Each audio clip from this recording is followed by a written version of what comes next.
go. There It's is. our opening video. That's wild.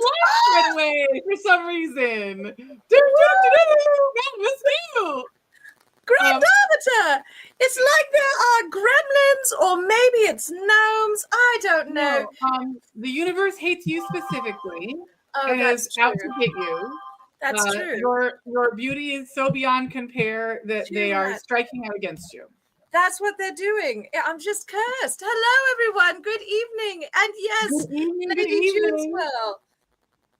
It is, in fact, a lovely evening in Tucson, Arizona. Hello, darling June. Hello, everyone. Welcome to Tea Time.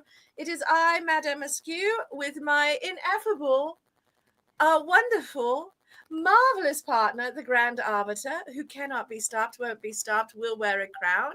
Hello, Grand Arbiter. And our amazing guest this week, Chaz Kemp.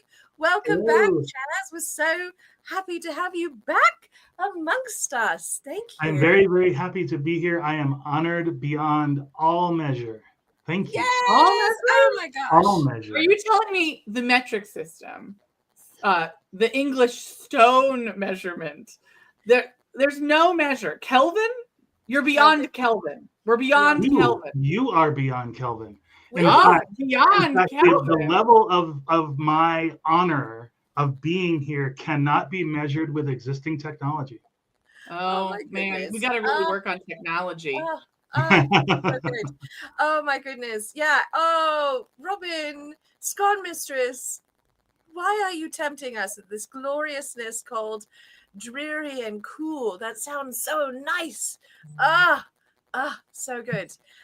So here we are. It's Friday night. We're so happy to be with all of you and our wonderful Chaz. Of course, we're going to talk about Chaz's art and all sorts of nonsense, but we've got like plots and plans afoot, as usual. So in particular, the buttery goodness, Bill Barden, is not here right now in the chat yet to remind all of us, but book club is happening this Sunday rather than our normal schedule. We moved it to this weekend in honor of this fertility ritual. Yeah, and Spock. Yeah, and all praise Spock, who was risen again last weekend. One of our favorite traditions in the temporal entourage households is the annual tradition of Black Friday, Star Trek II, The Wrath of Khan, and Easter Sunday, the Star Trek III, The Search for Spock. So good. It's so good. And in fact, I did do that Good Friday. I watched I actually cheated a little bit and watched Wrath of Khan very early on Saturday instead, but it was wonderful to revisit that. And then I had not seen The Search for Spock in so long, so was that wonderful? It is an odd numbered film, so opinions vary on whether or not that was a wonderful viewing experience, but I was delighted to see Leonard Nimoy again. I will say my hot take on that is the fact that I think the movies with the original cast were better than the movies with the next generation, unfortunately. Disagree. I do think I think that on average that's true. But I think that First Contact is arguably the best Star Trek movie ever made. This is not our secret topic of the week, but we're going to have a moment because I think Star Trek First Contact is a great introduction to Star Trek as a series, has a great, interesting villain experience, and has some interesting conversations around the nature of what it means to look for a future when you don't have one. And that is very exciting for me right now, given our current circumstances. A particular time in history. Listen, everyone, we are going to talk about Chaz and our super secret topic and all of those things. But I don't think the three of us all realize that all three of us are Star Trek fans until right in this moment. And so we have to have a moment for the Trek, of course. And I knew the Grand Arbiter would be like, but this movie, this one is so I think that like wonderful, and you're some right. of them are good and some of them are like fine. I Here's think that my like hot take. Are you I ready? think that as a narrative through line, the new movies are better, but it's really just a really long season of Star Trek, right? Of modern Star Trek. It is. It is like the next generation movies are mostly like long episodes. That's how they feel. Well, and they all line up together in a like there's a temporal through line from 2 to 5, I think. Mm-hmm. I would I won't disagree with that particular point. However, the thing that I have a very difficult time with in terms of the newer Star Trek movies is that they are less of an ensemble piece and more focusing on just one or two characters. Yeah, although I think that the problem is that I think that is some of it might be nostalgia, because I know that all of them are are ensemble pieces, but Kirk still plays the most important role in all of those movies. Like he is still sort of like the sun in which all the other characters rotate. Yeah. Yes. Which I'm not a fan of that either, but that's okay. But here's what I'll say. All Star Trek is good Star Trek generally, and I enjoy it all. So I'm not particularly chagrined about you enjoy what you enjoy, Chaz. I allow you to live in your incorrectness about First Contact, and that's fine. You can live in that life.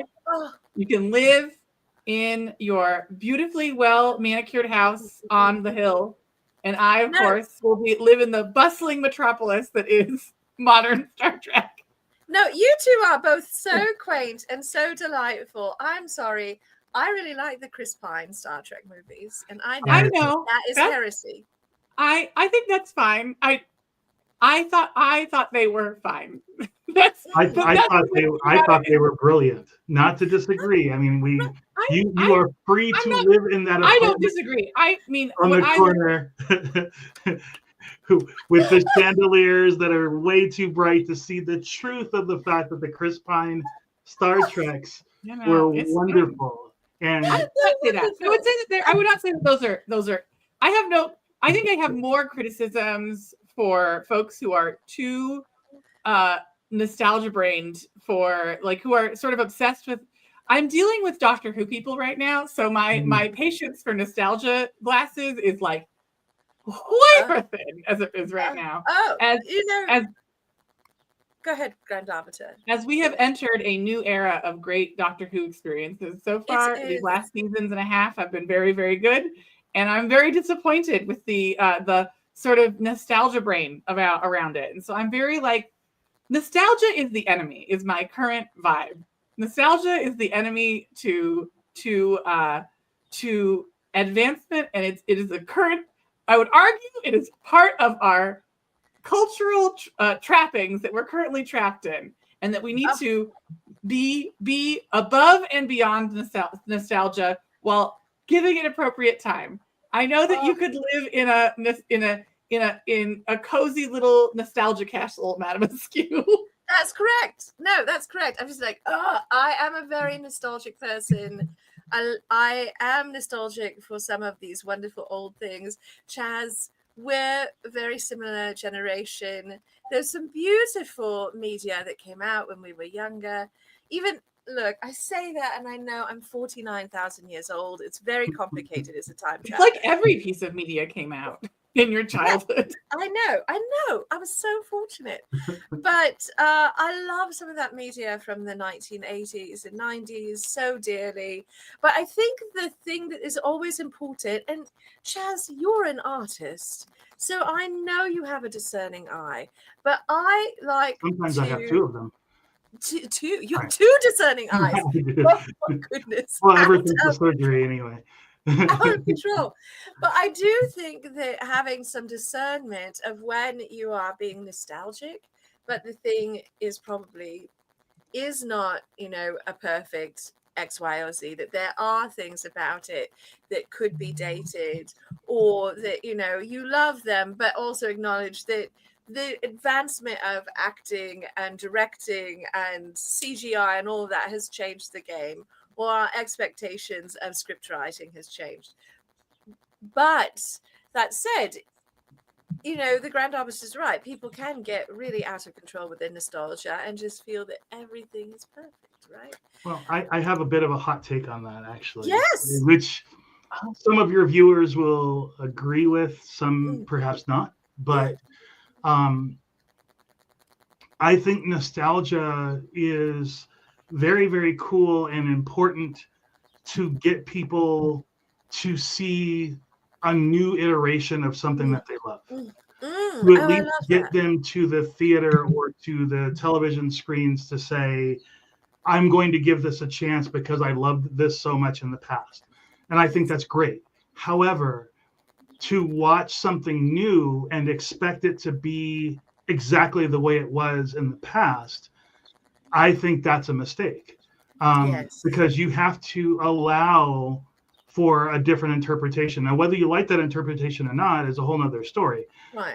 For example, Zack Snyder's take on Superman, I thought, was completely off.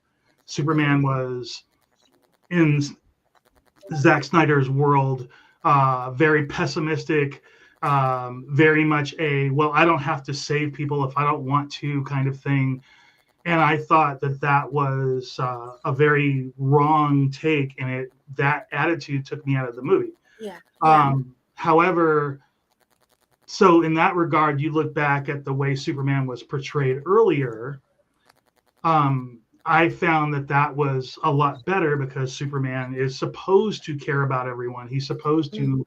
He has a very strict moral code that says, we are all here to take care of each other. And he's very optimistic and hopeful. He's very optimistic and hopeful, exactly. So I think this is a real. This is where my distinction is going to lie. Nostalgia so there's doing things for the sake of nostalgia, and then there's tapping into a nostalgia. I think that Madame Askew is someone who taps into nostalgia. You like an Easter egg that references a thing you see in the past. Yes. But you are also not hunting to recapture with each experience the same feeling. And I do think there is something where some people are trying to capture the wonders of youth through the power of nostalgia and trying to time travel without the use of a time machine to where they felt hopeful and joy. And I'm like, girl, that comes from within. That is not a thing you can get from a television screen. You have to. That is a thing you build inside, and then it is illuminated by the experience of things externally. It's not the other way around. And so some folks are going back to pieces of media, and they're like, this didn't make me feel the same. That makes it bad because I need it to feel the same as it was in the past because I have a thing I'm trying to recapture. And I think recapturing is the problem. Right. It's not the memory, it's the trying to recapture the emotion. Yeah. Grand Arbiter, you're right. You must tap into the time traveler within your heart. And also, I think, Chaz, maybe you might be on board with this. I think that if you expect to feel the same way you did when you were 12 at 42 or 57 or whatever, what are you doing? I don't want to feel the same as an adult as I did as a child. My point of reference, my worldview has really changed. So yeah. Well, I think that's the magic of media, is that it gives us the ability to experience those timelines. But I don't think it's even wanting to feel young and vibrant and all of these positive feelings that we attribute to stuff where we feel like there's magic in the world. Those are all things that we can still do and still find regularly. It's just, we can't just go to the same well over and over and expect it not to be over overdrawn, right? Unless it's Murderbot, and then you can just keep going back. Okay. But that's not a topic for today. So that's just a quip. Also, hello, Cheshire. Hello, everybody. Thank you so much for joining us. We took a little train down the nostalgia road. Yeah, we're via talking Star about Trek. We're talking about the cultural limitations of nostalgia from an artistic and philosophical perspective. So we're taking a moment. And we have a wonderful artist with us. Chaz, you draw from the past. Literally, you're drawing, of course. But, so excuse the pun, but you draw a lot of inspiration from the past. But you're right. You're doing a thing where you transform it very much into your own experience, as we have been talking about nostalgia. And also I put up Robin's comment about the new Batman because I loved it, and I agree with you, Robin. It's so good, and for me it was a real hit. But you are doing something where you take from the past and you transform it into something so incredible. Can you talk a little bit about how you look backwards to create something that is now and yours, and very, like, it's not hyper modern, but it's modern in sensibility in a lot of beautiful ways? I am really I'm very, very much attracted to Art Nouveau. I found that even as a child, my grandfather would bring me children's books that were written and drawn in the late 1800s, early 1900s. And I loved the art. And so when I went to Art Institute, I talked to one of my professors, and I said, hey, so I really love this art style. What is it called? And he's like, oh, that's Art Nouveau. And I thought, if I ever have the chance and the opportunity to become a freelance illustrator, I am going to become an Art Nouveau illustrator, because that's the thing that I love. And the fact that nobody else was really doing it, I thought, well, this is just even more of a reason to do it. But I look back to become inspired by it. I've studied it, but I also use a lot of modern technology to create art, digital art. And I also take Art Nouveau and I create things like cyberpunk or steampunk, and all the things that they didn't do back then, I want to do now. So that I can show people that particular art style is still relevant. It's still beautiful. It's still eye-catching. People still like it. And it brings me a lot of joy. So it's like marrying that time with our current time. And I think as an artist, for me, that's what I should be doing. I'll make another point really quick. Alphonse Mucha, or Mucha, however you want to pronounce his name, was essentially considered the father of Art Nouveau.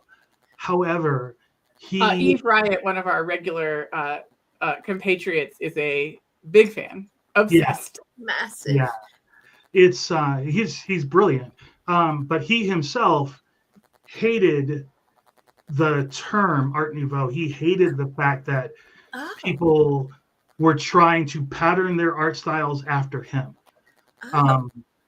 So I look at all of that and I say, okay, I love Alphonse Mucha. I love his stuff. I worship at the altar that is everything that he was. However, I want to take what he did and make it my own and create something that's different. That's something that hopefully nobody else is doing. So in that way, I honor what he would have wanted. So, yeah. Oh, I love that. Well, and also he was kind of a radical for his era. And I love his radical spirit. One of the things in steampunk is Steampunklandia. I'm just like, look, more of that vibe. Like, if you look, I say that with sort of the caveat that you should always find and use the inspiration that you like from the era, or pull from within yourself. And also, Cheshire, I want to talk to this momentarily because We'll get he's back very to it. Finish your different first thought. than, Finish than the first thought, and then this. we'll move to the second one. I'm sorry, what? Finish your first thought, and we'll move to the second one. Yes, right. Okay. So anyway, but I will want to address this. But he was such a radical, and this is sort of where we can get into addressing Cheshire's comment. He was very egalitarian. He was super involved in wanting a sort of egalitarian relationships and rights for women. He was very much about the artist being their own person and not beholden to other people. Whilst he did a lot of corporate art, in that his art was used a lot for marketing and such, he didn't dress like the standard. He didn't follow the status quo. He moved his own way, and he wanted people to have that kind of freedom. So rather than saying he wanted to keep everything for himself, like Anish Kapoor, he wanted people, I think, Chaz, and you are more knowledgeable than I am on this, but he wanted people to go their own way rather than to slavishly mimic his work. Exactly. And I think I also think it's like he didn't want to be the head of an artistic movement. Right. He wanted to be his own. He didn't, because like there's a certain way in which his artistic stylings have outlived his art, right? You can still see the influences of things like Art Nouveau in modern art all over from magic cards to D&D books. You can see Art Nouveau all over the place, and that is like not necessarily something he'd be opposed to, but like I think conceptually that is a heavy burden for an artist to carry a movement on his shoulders. Well, I will say this, a couple of things. When he was just becoming popular, it was just starting to become, become well known, get into his prime, as it were. Understand that there were no other artists that were doing commercial work. All the artists were doing, they'd be doing big pieces, and rich people would buy the piece so they could display it in their homes. They'd have parties so they could show off their art. But the common people, the regular people, would not get to see it. He was someone who was approached when he was working at a print shop by a famous actress, a famous stage actress, who said, "I have a play coming up in 3 days. I need a poster. Can you come up with something for this play, this performance, and we'll put it up all over town?" And he did, and he knocked it out in 3 days. And that poster was so amazingly beautiful, and they put it up all over town. They would glue it to the walls and whatever, and people would come through and steal them. So they had to do a second printing of those posters and a third printing. And then pretty soon, artists were doing book covers. They were doing packaging. They were doing, cookie containers and various things like that. So that's when it became more about everyone being able to have a piece of art in their home. Yes. So, that was something that wasn't done before Alphonse Mucha and all of those guys came around, because they said, well, we don't want to be starving artists. And somebody said, hey, do you want to do a book cover for me? I'll pay you. Oh, you're going to pay me? Who loves food? Artists love food. Right. Artists love to eat. And also, if you are beholden on a patron, then you have to do work the patron wants. And so it's very hard to do your own, to follow your own muse, as it were, without risking your livelihood. But if you are getting, commercial gigs, I mean, it's a mixed bag, everyone, right? Because like sometimes these days, a commercial gig is not going to give you a lot of latitude either. But if you're getting regularly paid and you have financial security, you can make more cool art that you want to make for yourself, and that's so critical. There are pros and cons. There are days when I'm like, I would really like a patron to pay me lots and lots of money every couple of months or something. But yeah, there are pros and cons for sure. Absolutely. I'm curious. Was the actress in your story Sarah Bernhardt? Because Yes. yes. Oh my gosh, I love all the stories about her. Of course, I did not get to see her perform. I kept missing her performances as a time traveler. I feel like that was a real loss. But who knows? Maybe one of these days I'll hit it just right with my time traveling team. That would be fantastic. Tell her I said hi. I will. I'll tell her about. What about you? Maybe take one of your tarot cards. Hey, there you go. So, speaking of, we are going to be getting into our weekly topic, but Chaz is a commercial artist in that you come to conventions, you sell your work, you do book covers, you are doing all sorts of work, as well as your own magazine that you've launched, Shadow Cat Magazine, which is for all of our TTRPG players, a wonderful resource. But you have these gorgeous tarot cards that you did, and every time I see you, I buy a deck, and I say, "Oh, I'm getting this for a friend, but sometime I'm going to keep it for myself." She's accidentally bought them for the same people like 3 times now. Yes, it's true. And so this person, our dear friend, our chum Eve, was at Wild West Con, the ill-fated Wild West Con this year. And I was like, oh, Chaz is here. He's here. You get to meet him. But unfortunately, everything went very pie-shaped. Yeah. Chaz, I hope you had fun whilst we were going.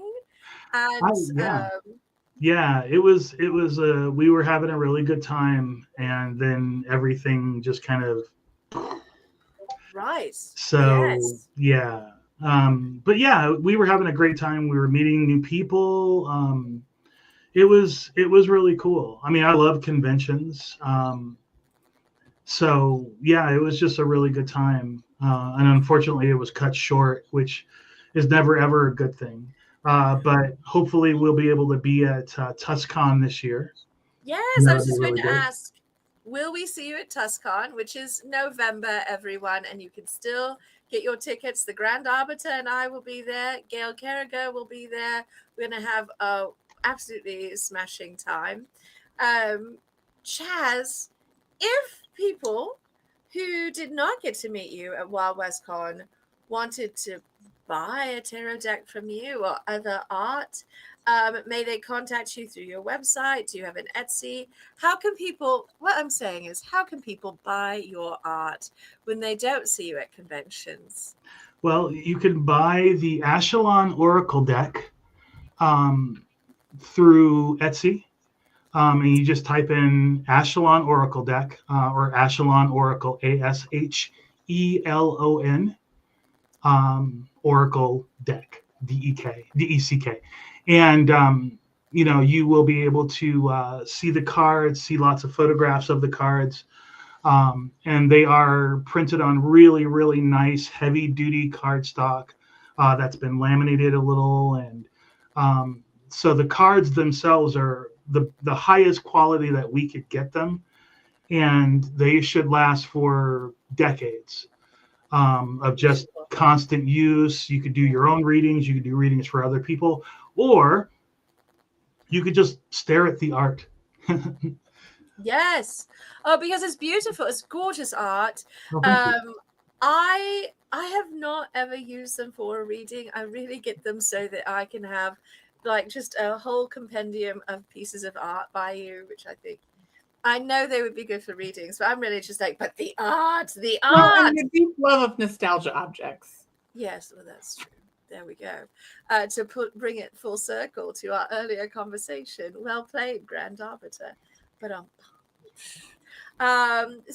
but also you do book covers, and you've done the covers of the re-releases of some of David Lee Summers' books. They're so fantastic. Everyone, Chaz is really a stunning artist, a renaissance man, if you will, because you're a musician and a performer, as well as a visual artist. And we understand you're a storyteller and an avid aficionado of role-playing games, which brings us into our segment Wasn't that was slick, right? That was a slick. No. I mean, we got there, but I was like, this is a long scenic journey. Sometimes that's not bad though. Sure. Like, look, I'm very beautiful to look at. It's nice to take a scenic journey with me. Yes, it's very scenic. So yes, the Patreon's topic for today is not just Art Deco dwarves.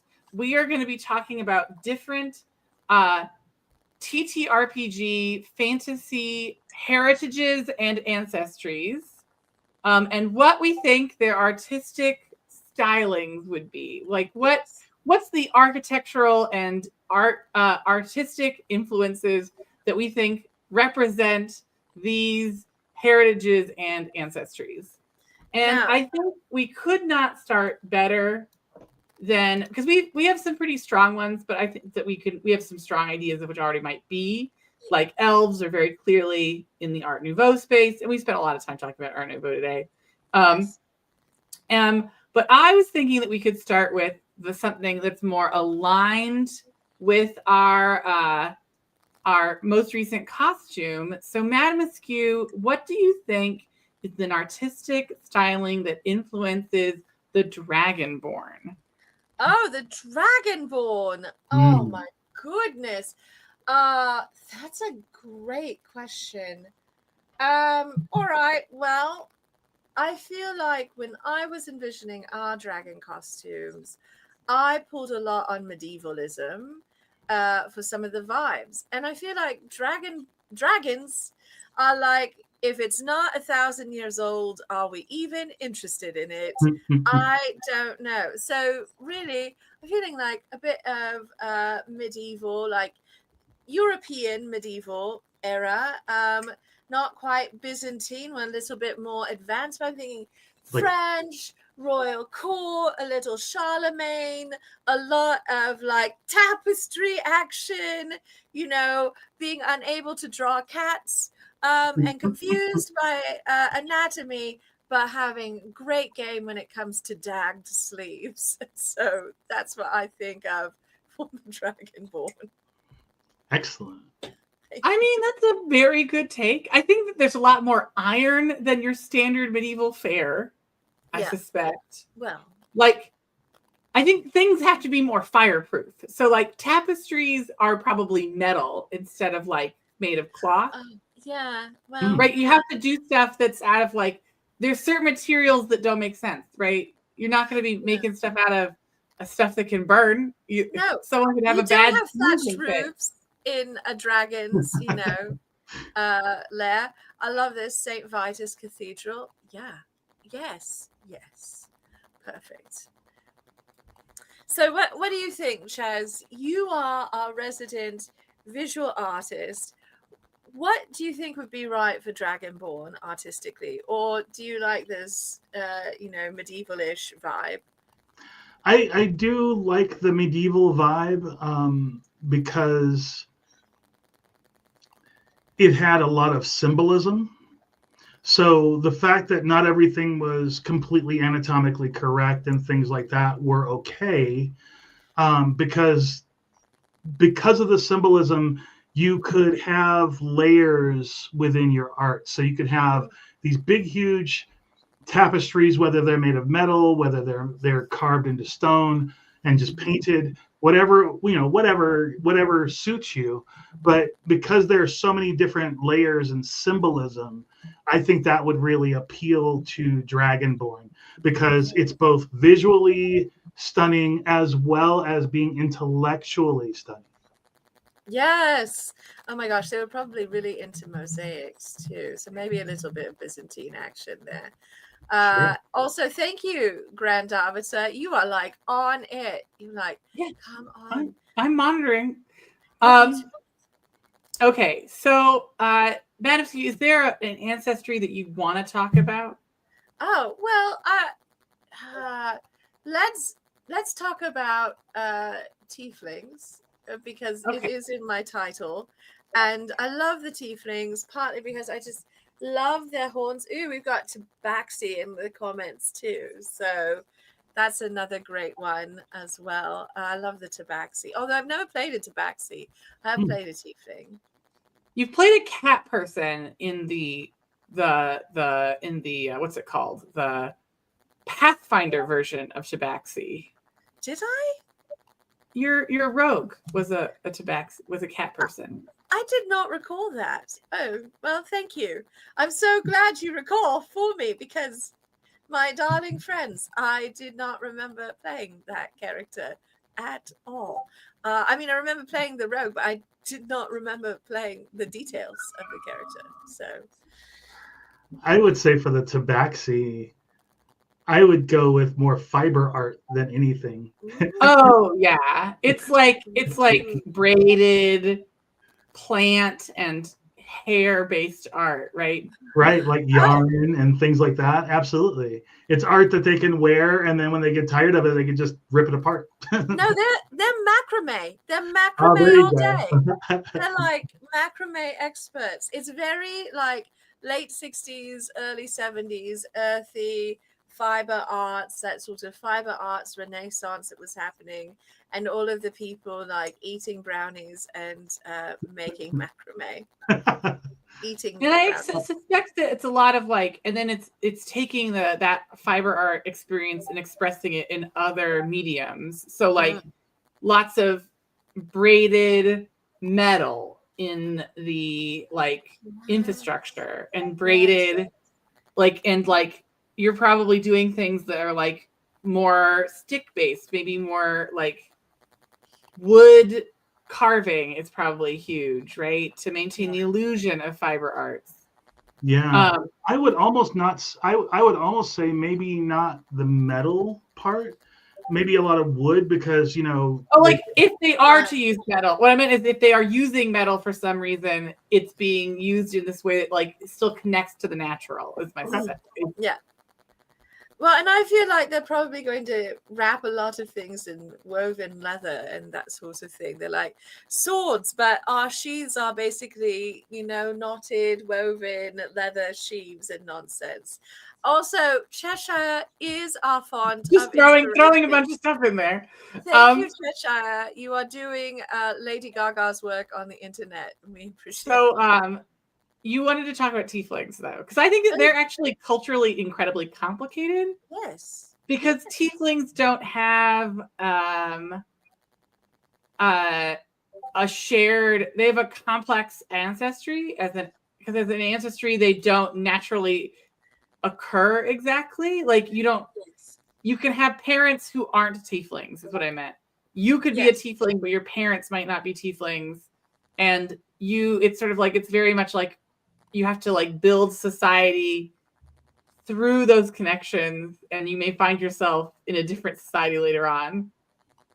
So I suspect it's sort of a hodgepodge of different artistic stylings, sort of like each house is a museum of its own like historical history. Yes, maybe it's by house, and who they're sort of like what the co-ancestry is. Like I don't have a depth of knowledge here, I have to admit, but can tieflings come from any pairing of the demonic with any other heritage? So can you have tieflings whose parents were dwarves? You can have tieflings whose parents are dragons too. So being a tiefling just means you've been touched by the plane in some capacity. Because it's alternate planes is the big thing. Yes. So and you don't know, it's not even your parents. It could be a grandparent or a great grandparent or farther down the line, and you're just like a throwback.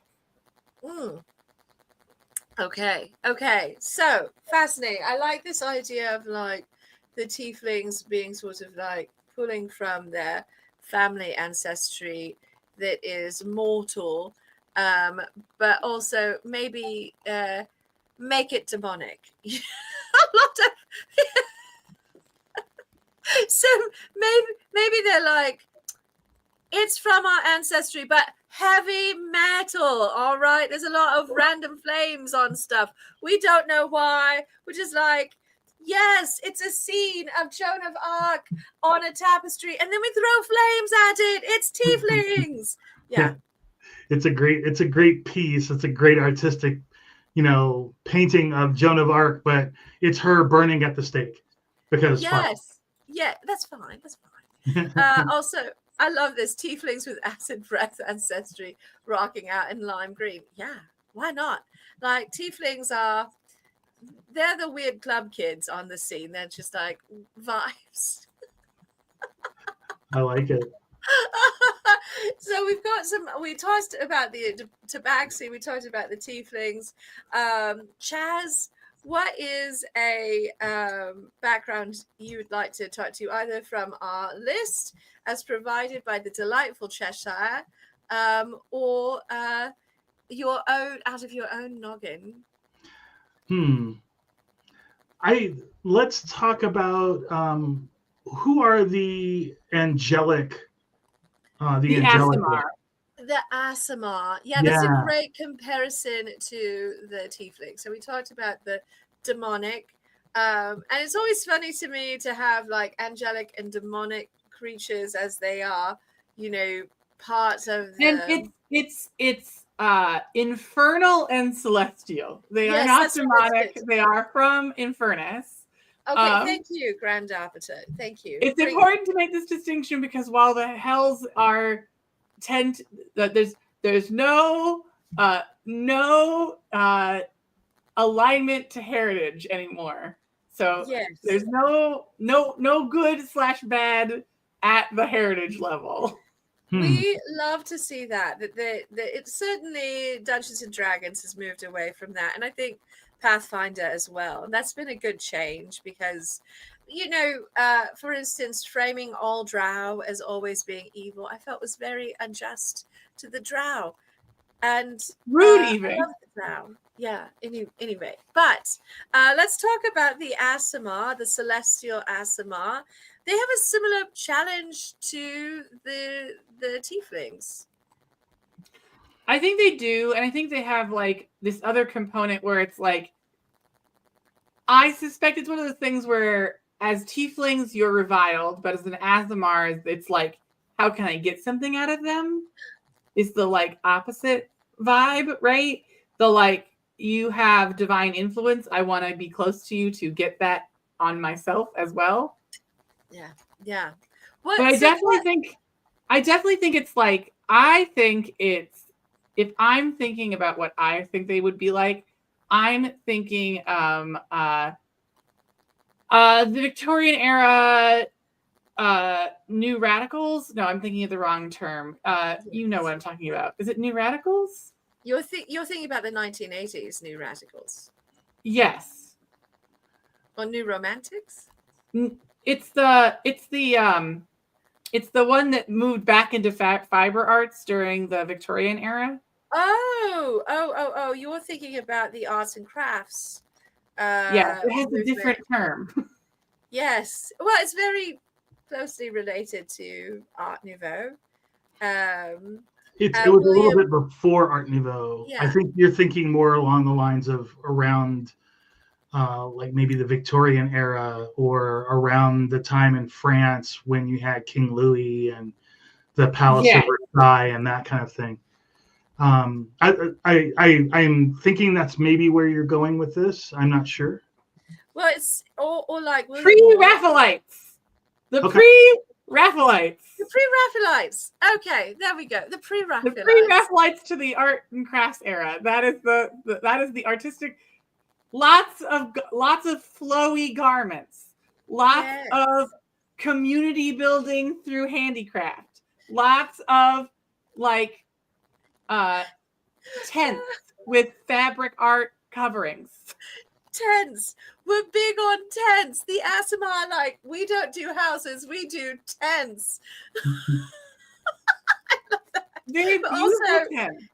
Now I'm like, oh, they're also probably out there making their own dyes out of like plants they've found in the wild. So that's right. They're vibing in yurts.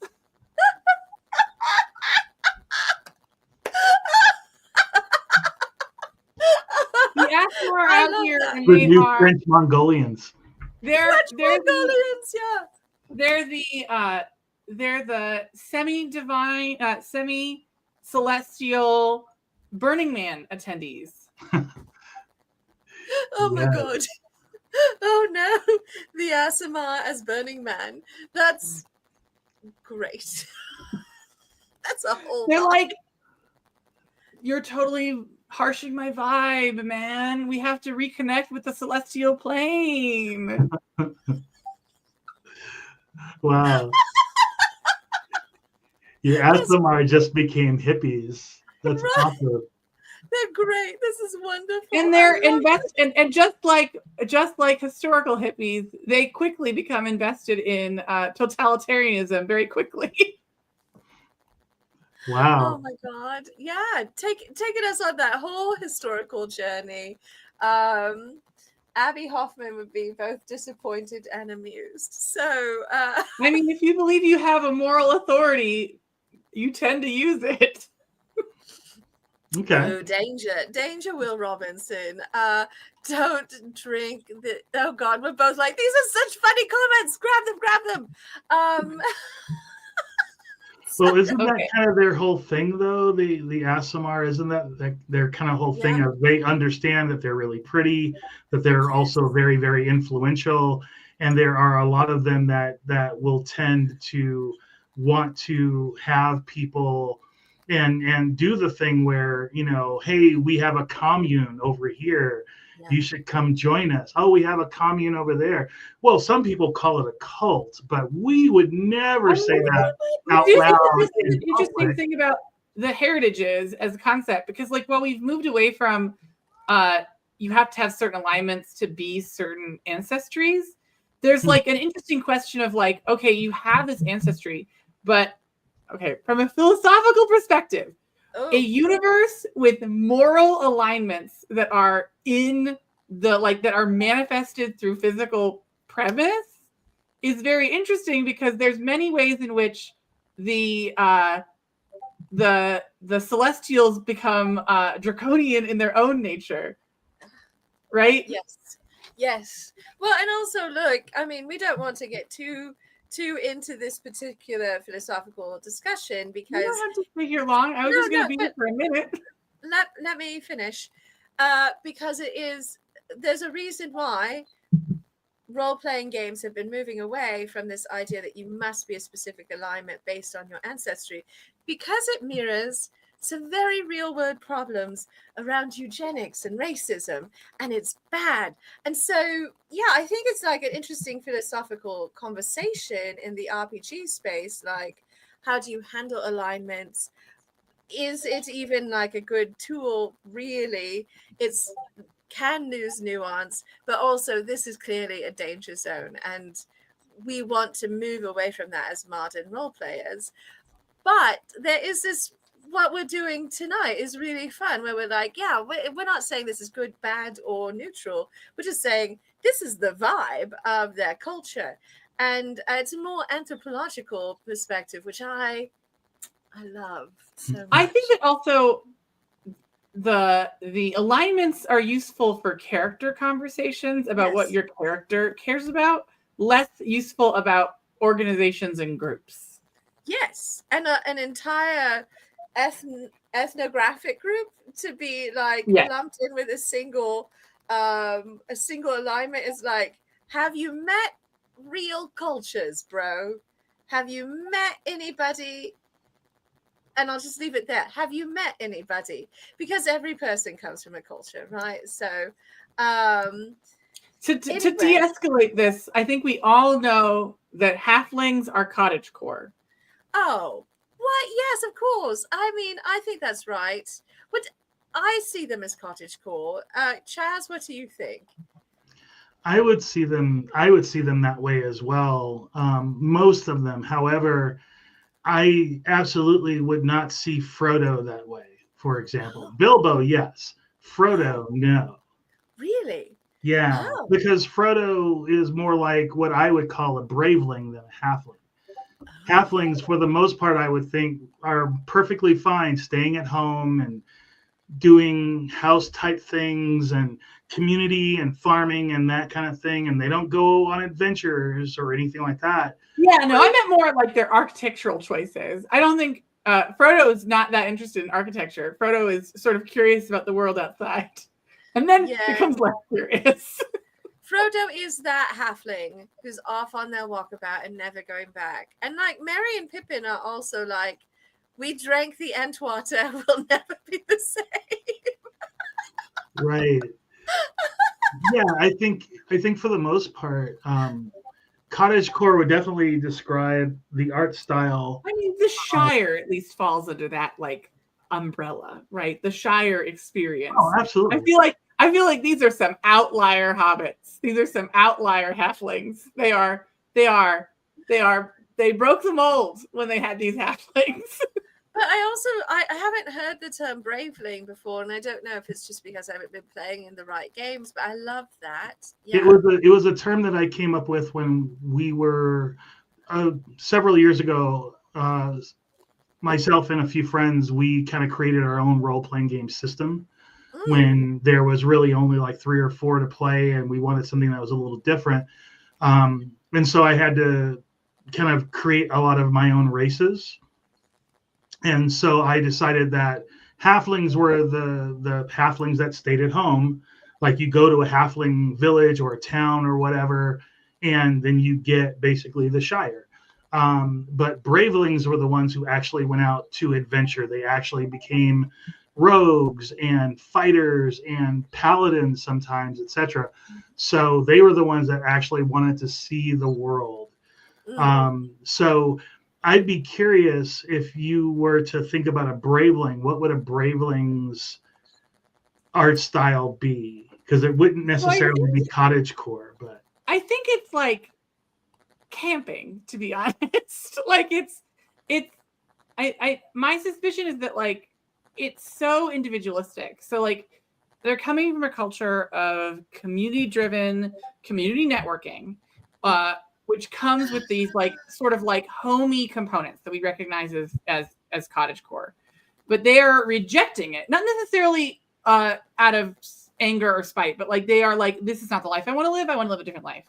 But that life is one of a singular. They're not functioning as part of a group anymore, which means that you're not building complex structures. You're not designing big fancy pieces of like, you're not building a home, you're building a like moment, and then you move to the next moment. And like, I think it becomes very individualistic in the sense that like you have your own, they create their own culture as they move, right? Because they move from place to place and pick up things and pick up their own experiences. And so each one will play out differently based on their own narrative. Hear me out, because I had this vision as you were talking, Grand Arbiter. Imagine, if you will, the Great Depression and that sort of like, we're moving from like Art Gold Deco. Rush type stuff? I'm sorry, what? Never mind, continue. Sorry. Yeah. So we're moving from like Art Deco into this like late Art Deco, but the 1930s, and we're starting to have like the New Deal and that kind of populist art style that's developing, that I don't know the name for it, but I know it when I see it, right? And all the hobos and the hobo art. And You mean like the folks with bindles? The bindles, yes, the people with bindles. And so the hobbits are just creating, the bravelings are like, look, we've made the perfect bindle. We are like doing this like high style of camping where we do the most minimalist, lightest weight things, but we made them all right? We didn't go to REI, we made it, okay? So, but I feel like they're going to have that sort of populist, you know, New Deal art style that is like, we're out here facing the world. We had to leave behind the safety of the Shire, and things are dangerous if you're a braveling. So that might be minimalism. Yeah, I definitely think it's a minimalist. It's a minimalist structure with this other component of like their individualized become more prominent. So like it's going to be something where there's a lot of you and yours, and that rather than ours, which is a much more like, it's hard because we are in a individualistic culture and not a community culture. Collectivist culture. And so because of that, it has like, there's this thing where it's like, we don't imagine a collectivist culture, but I think that breaking out of a collectivist culture is so difficult. And sometimes it requires basically having a certain level of like, not like selfishness, but like of self-actualization and self-identity. So like your objects tell a story about who you are. So the objects that you make must represent you. And so maybe you're not doing it exactly the way your father taught you. Maybe you're doing it with some like color or flair that tells a story about you as a person. And maybe it's like, there's a lot of like, I imagine it's a lot of like, ships in the night kind of cultural exchange where you get parts of a thing, but not an entire, it's like, it's a lot of like, well, they have a lot of shared stuff, but it's all, you can tell which regions that they've encountered because they've been influenced by each other, but only a little bit. I love this. Cheshire has like got a wonderful riff going on about Bravelings in the chat, and I'm just like, yes, they would definitely be into resin art, 100%. So now that we've sort of tucked away, if you will, the halflings and the Bravelings, we have time for one more, and I think yes. Chaz should pick. Yes, Chaz, you're our guest. Please pick our final background heritage. The one that the one that you like. Yeah. Okay. You've touched on a few that I've really enjoyed, and I have, I've played Aasimars, I've played Bravelings, I've played the cat people, Tabaxi, yes. So I think there was one that I saw earlier that was more based on the birds. Yes. And I forget what they're called. That was definitely posted by our the Aarakocra is the bird people. Yeah. We can just say bird folk because there's many different. That's just branding. Okay. We're just gonna say bird folk because that's just, we don't need to give Wizards of the Coast money right now. Well, Cheshire just call them Aarakocra, so that's a good. Yes. That's good. Yeah. But I mean, on the one hand, you could definitely say Ravencore. Yeah, Ravencore. I think that there's that, and I think that there's also this component of if you can fly, which is a major component of that particular character. If you can fly, places can be really far apart. Yes. So you can have really tall, impressive buildings that are very distant from one another. Mm-hmm. So I'm thinking it's kind of like a combination of like shiny object brutalist, where you're building big, you want big seeable objects that you can see from a distance so that you can tell people, other bird people, how to get to you. So that if you want to connect for trading or other purposes. So you want large, shiny, brutalist structures, maybe even just tall. Yeah. Yes, like pigeons that have nests in skyscrapers, yes. Right? Like you got these giant brutalist buildings that are purposeful and don't have a lot of bells and whistles beyond being like the bells and whistles are the shiny objects that you have used to make it easily seeable, maybe even at night. Maybe you've got like they're all like lighthouses so that you can tell, like giant bird lighthouses, towers, so that you can tell, so you don't fly into it in the middle of the night. That's cool. What is there's the architect, not Frank Lloyd Wright, but the one who did the like desert dwelling outside of Phoenix Grand Arbiter that's very like organic but also super tall and angular. I can't remember his name. I feel like No idea who you're talking about. this is terrible that I can't remember his name because he's got this there's this amazing community that he designed outside of Phoenix, out in the desert. I want to say Arietti, but that's just because of RuPaul's drag race, and that is not the right name, but it's like close. But rather, it's like a more organic version of this idea, and I sort of like that more organic shape because they may want big things, but brutalism sort of like Arco Santi. Oh my gosh, Lady June Squill, thank you so much, Arco Santi. It's just amazing. Is the town? It's a town, yeah. Yes. Yeah, so just more organic, but also still big and tall and very visible. Or like that wonderful Spanish architect. I can see all of their work and I can't remember anyone's names. They did those incredible, very organic cathedral where it's all the like shells and everything embedded in. I do think it's like, I think that the brutalistic component really still shines through in our Santi's component, where it's like it's both part and away from nature simultaneously, right? Yes. Where it looks like it belongs there, but it is different than other things there. Yes. Yeah. And I just feel like there'd be sort of a more organic quality to anything that bird people would be doing. Yeah, like the Bubble Palace. Thank you. Yeah, I think it'd be like unified with the environment, but tall is my big component here, right? Tall and very seeable. Like it has to be in clash. Like I think it'd be like Sedona, where you want it to like really be red so it sticks away from the sky. Yeah. So it's like very obvious where the building is so that you don't fly into it, right? Oh my gosh. And June is such a treasure, Lady June Squirrel.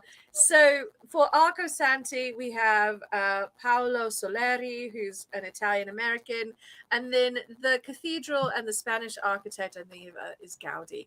So thank you, Lady June Squirrel, for being on it with the names, because I couldn't remember anyone's names. And I'm feeling like that's more what I would see for the birds people and their giant buildings. Well, some of that too could also, if I can interject really quick. Yes, some of it could also be steeped around where they live. So if I can imagine that they would live somewhere around in the mountains. So that would take care of the tall aspect of everything. Yeah.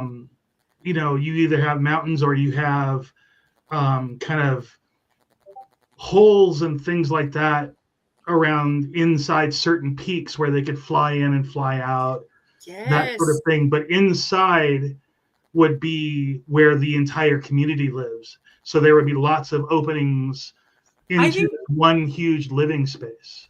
I think those are like very marryable ideas, though. This idea that there's like the capital city, like the cities are these like mountainous structures, and then the towns are centered around these giant towers because they're flying, so they're clearly like going to be invested in something like trade. If travel is very easy for them, trade becomes much more accessible. Oh gosh, poor children, bird folk children. But like if travel is really accessible, then these trading posts being giant buildings, giant tall towers is valuable so that people know, oh, this is a place to go to do trading. But maybe you don't want to do that for your like capital cities. So those ones are going to be more in the mountains and less obvious, if that makes sense. So you're thinking more like the places where the folk could all get together from various communities to trade would be more like trading posts or trading outposts, that sort of thing. Yeah, that you'd want to be able to build these things that can be easily seen from the sky, so that like if you're a bird folk or a person on a dirigible or something, that you know where to go and that you don't get lost. Right. But then also it's having these large towers means I know if I want to go do trading and I want to be successful at that, a non-bird person would see this like lighthouse in the middle of a forest and know that's where I need to go. Also, Absolutely. thank you, Felicia. Do take notes. That's great. Now we're getting into world building, which is kind of neat. So, Chaz, not to cut you off, but I have to say, if people are enjoying this conversation and Chaz's insights into world building, did you know Chaz has a whole magazine dedicated to resources, ideas, arts, and concept for tabletop RPG games? It's called Shadowcat Magazine. And that is one of the reasons why we're having this conversation today. And as you can see from being here today, Chaz has some great thoughts and insights, and it did not take long for the three of us to go from like art style to entire cultural world building, which I think is part of art is culture, and culture is the world. Yes, absolutely. 100% agree. That's why you shouldn't feed all of it to a machine that will chew it up and spit it out and do all the work for you. No, Yeah. do not do that. Do not. And we do mean AI, everyone. Generative AI, not things that are cleaning up your red eye in your photos. So, Chaz, Yes, this has been so wonderful. I sort of cut you off in the middle of your thoughts, but I wanted to make certain that everyone knew that you have this fantastic magazine where you do create art and resources for tabletop games, and people can find the links and everything. Can they find it on your website, or should they go to the Shadowcat Magazine website? Yeah, shadowcatmagazine.com. It's really cool. The one big thing about the magazine too, which I think people will enjoy, two things actually. One, I do all the art myself. There's no AI or anything like that. I also do the writing too, which over time I may farm out to other people to do the writing part. Yeah. But I still really enjoy it. The second thing that I think is really important is that it's system neutral. So it doesn't really matter what system you're playing. You can use the ideas that accompany each entry for whatever game that you're playing. So you don't have to actually stop playing whatever system you're using in order to use the magazine. So that's generally a pretty big point that I like to make to people, because a lot of people think, oh, you've got this magazine, does that mean I have to learn a whole new system? No, not at all. And if you thank you, Felicia. if your group likes to do a lot of one shots, like the Grand Arbiter was saying before the video, if you like to do a lot of one shots where you want to try this system one week and then you get together a few weeks down the road, and maybe you have a bit of a different group and you want to do a different system, you can still use the magazine. Yeah.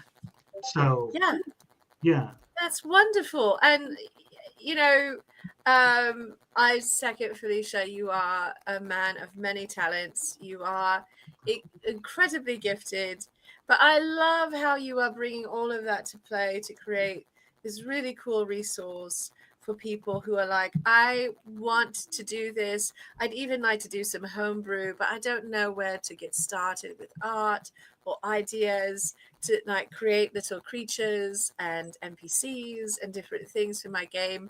And you're like, look, I'm full of ideas and I'm an artist.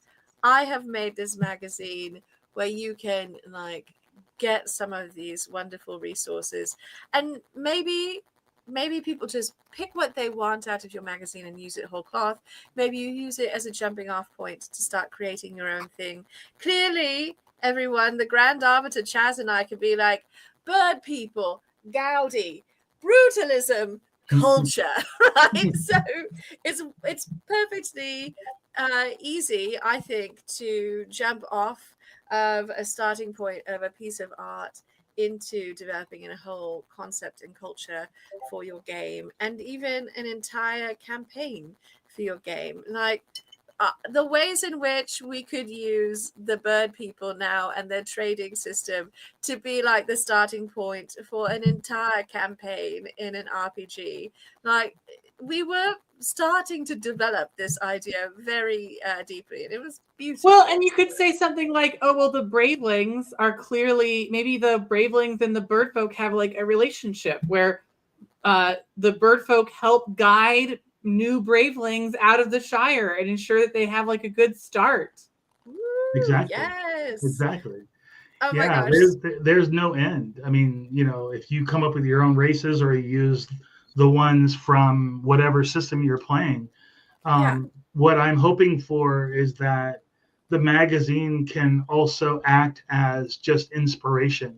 Maybe you get some cool ideas because each entry has 20 different things that you could do with that entry. So if it's an NPC that I've drawn, on the next page there's 20 different choices and 20 different aspects of their background or what they might be doing in your campaign or in that adventure or during that encounter.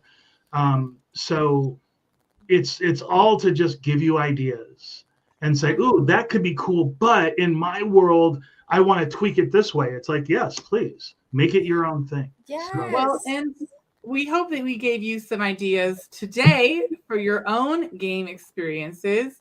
Chaz, it was lovely to have you here and to join us again. And I have no doubt that Madame Askew will come clamoring to your door in the near future with future plans.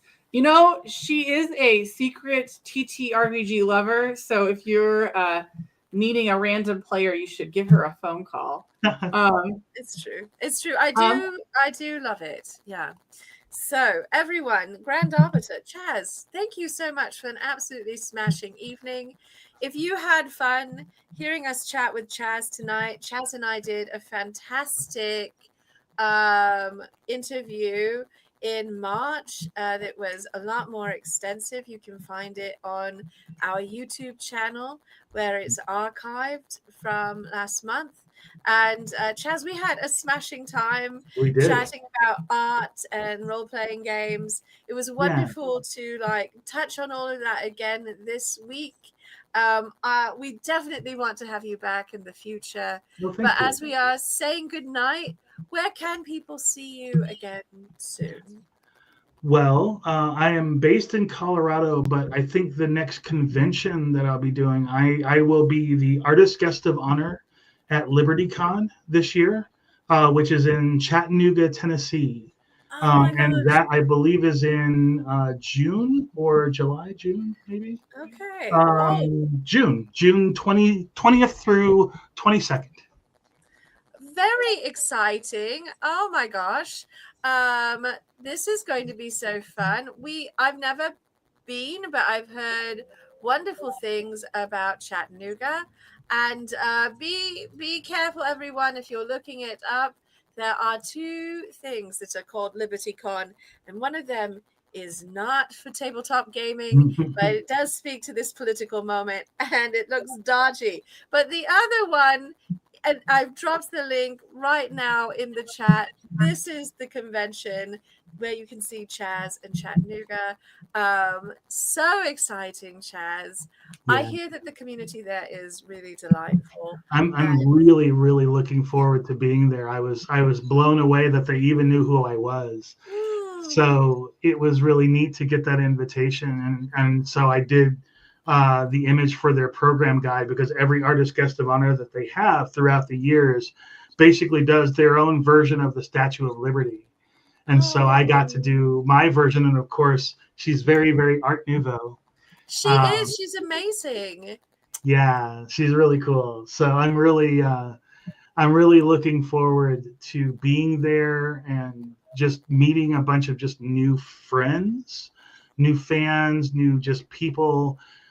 Because it's always wonderful to go to other areas of the country and just meet brand new people, because you'll get some new ideas, you get out of your comfort zone sometimes, but you also realize that you can find your people everywhere.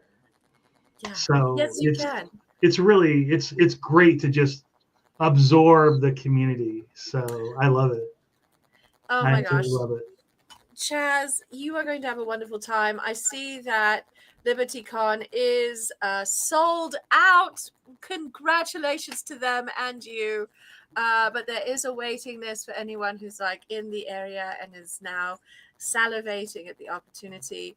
If you're here in the Southwest, if you can make it to Tucson, Arizona, please come see all of us, all three of us, and Gail at the delightful TusCon right here in Tucson. Chaz, you do wonderful panels there. You sell your art. It's how we met. Everyone, Chaz is clearly a delight. So much so that we've run over tonight. And so I'm being very generous tonight. I You want you are. to know that. I've been I very do. generous to you I know. tonight, and I want that to be remembered later. I will Absolutely. remember it. Grand Arbiter, it was my pleasure. Madame Askew, of course, a pleasure as always. It was a delight. But I am we will see you all next week, but you better be at book club on Sunday, That's or Madame right. Askew will weep the bitter tears of sadness, and she'll die of dehydration, and it'll be all your fault. It'd be So, terrible. So join us thank- Sunday at 4:30 p.m. Pacific for book club. We're reading The Strange Case of the Alchemist's Daughter by Theodora Goss. As always, it will be streamed to YouTube as well, but I recommend joining us in our wonderful chat room on Zoom for the full wonderful experience. The experience with the community. You never need to finish the book to join book club.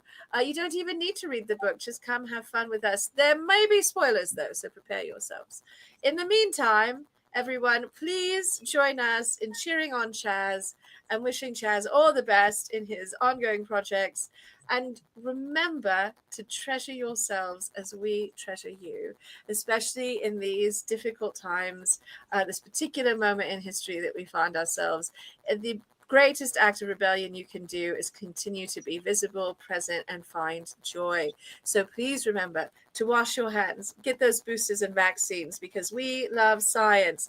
Go out, do something wonderful for yourself. Drink the good tea.